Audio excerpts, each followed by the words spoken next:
Christelle Heredia was born in Argentina and was 34 years old at the time of the events.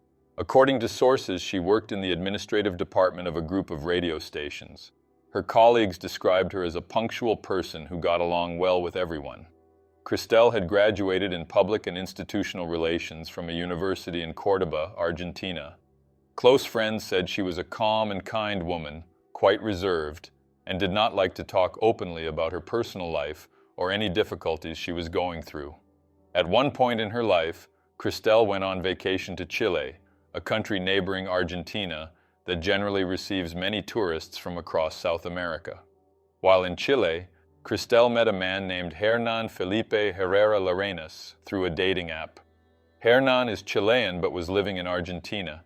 At the time, he was visiting some family members in Chile. After chatting through the dating app, Christelle and Hernán arranged to meet in person.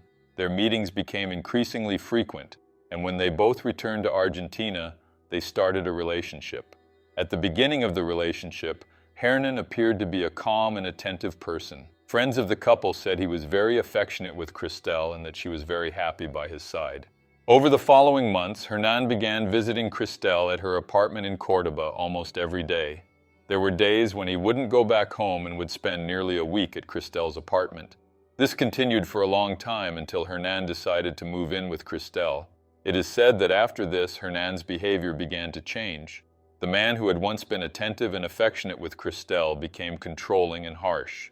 Hernán demanded to know all of Christelle's movements, where she was, who she was with, and why she took so long to respond to his messages. He began monitoring her every step. Over time, this behavior intensified. He would get irritated over the smallest things and would check Christelle's phone. He also questioned her whenever she needed to go somewhere and dictated how she should dress. Despite all this, Christelle tried to avoid confrontations with Hernán. She believed things could get better, or at least return to how they had been at the beginning of their relationship. However, that never happened. Hernán became increasingly controlling and possessive until things reached an unbearable point. Realizing that her boyfriend would not change his behavior, Christelle decided to end the relationship. But this was not easy, as, according to close friends of the couple, every time she tried to distance herself, Hernán would create a scene and also threaten her. Christelle began to fear her boyfriend and was very afraid of what might happen if she ended this failed relationship for good. Over time, their relationship became based solely on fear, and Christelle gave in to all of her boyfriend's wishes and whims to avoid conflicts. By this point, Hernán had taken complete control of the woman's life and consequently of the relationship. But who was Hernán, and why did he act this way?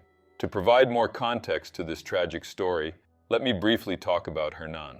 Hernán was 39 years old at the time and had arrived in Argentina a few years earlier. He had graduated in commercial engineering in Chile with a specialization in business administration.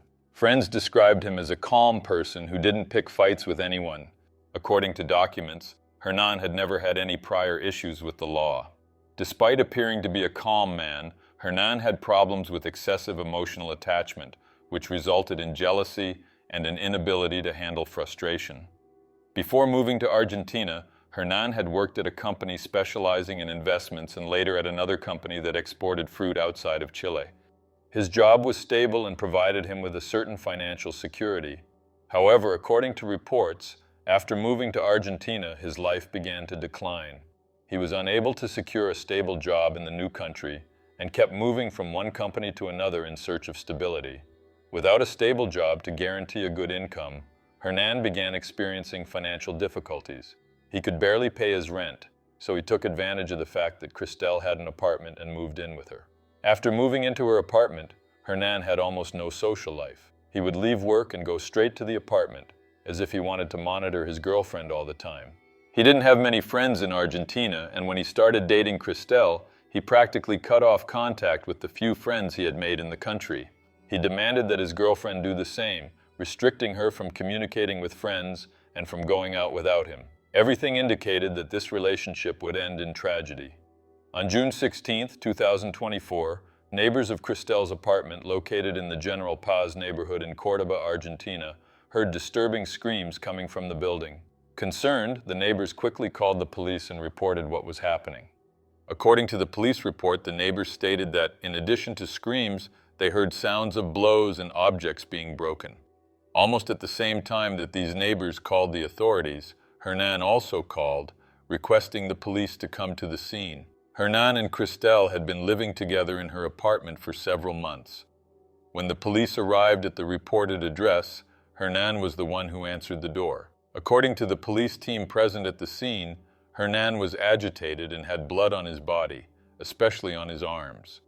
The officers asked if he was injured, but he replied that the blood did not belong to him. At that moment, the police began to suspect that something terrible had happened inside. Hernan looked at them and said that his girlfriend was inside and needed help.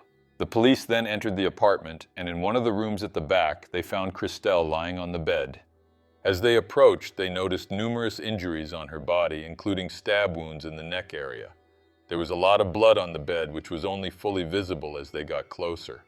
The officers tried to contact Christelle, but she did not respond. A medical team was called to the scene, but there was nothing they could do. She was already deceased. On the floor near the bed, the police found 3 blood-stained knives. Everything indicated that these were the weapons used in the crime. Hernan was arrested, but before being taken to the police station, he had to be taken to a hospital to verify that he was indeed uninjured. At the hospital, the medical team that attended him noticed small cuts on his arms, nothing serious. According to Hernan, he had inflicted these cuts on himself. While Hernan received medical attention at the hospital before being taken to the police station, the authorities secured the house where the crime had occurred to begin the investigation and collect evidence. Hernan's first statement to the police was extremely confusing. He said nothing that made sense. At that moment, it was still impossible to determine whether he was pretending to be insane to avoid accountability for his crime as a normal person, or if he was genuinely delusional. In any case, the police had to investigate the circumstances of the crime through forensic investigation, reports, and witness statements. Hernan's statement could not be taken into consideration. The autopsy performed on Christelle's body revealed that she had numerous stab wounds caused by a sharp object, most likely the knives that had been found. Most of these wounds were in the neck area, indicating that Hernan attacked his girlfriend with the clear intent to take her life. Additionally, there were bruises on her body, indicating assaults that occurred hours before her death. When the crime gained attention in Argentina, it was also reported in Chile. As a result, some women came forward claiming they had been in relationships with Hernan and that those relationships had been very troubled. According to one of these women, whose identity was not disclosed, at the beginning of their relationship, Hernan appeared to be very dedicated and understanding. However, as the months went by, Hernan changed completely, and not in a positive way. He became increasingly jealous and controlling. The woman said that arguments between her and Hernan became more frequent until one day things turned violent. According to her, Hernan assaulted her and then tried to strangle her. She said she thought she was going to die at that moment, but miraculously, she managed to free herself and scream for help. After that, she ended the relationship and never saw Hernan again, but the experience left her with severe psychological trauma that she still carries today. The woman also said that Hernan was highly manipulative and in some way knew how to control people around him without them realizing it. After this incident, Hernan decided to leave Chile and move to Argentina, as he was being threatened by relatives and friends of the ex-girlfriend he had nearly killed. This shows that Hernan, like most men who commit crimes of passion, had a history of violence against former partners. While in police custody, Hernan was formally charged with femicide with aggravating circumstances. He was placed in preventive detention while the police finalized the investigation to submit it to the public prosecutor's office. During this period, Hernan was evaluated by a mental health specialist to determine if he had any condition that could affect his criminal responsibility. The report from this examination showed that Hernan had no mental health issues and was fit to be tried as a normal person. Hernan Larenas' trial began in early November 2025. The defense requested that he be declared legally insane and consequently committed to a psychiatric facility by court order. Hernan's mother spoke in court, stating that her son had been diagnosed in Chile with bipolar disorder and a personality disorder.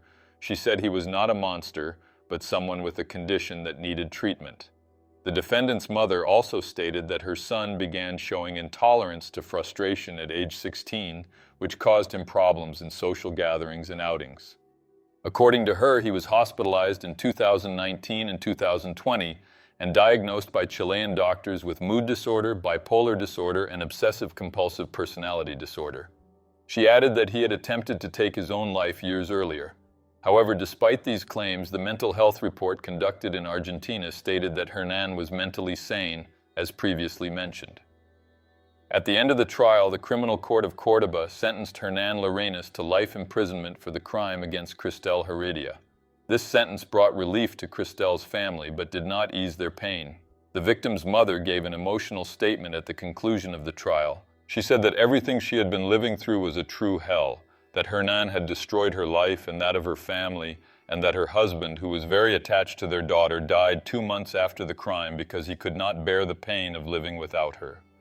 Hernan Larenas is currently serving his sentence in a prison in the Córdoba region, where he will likely spend the rest of his days.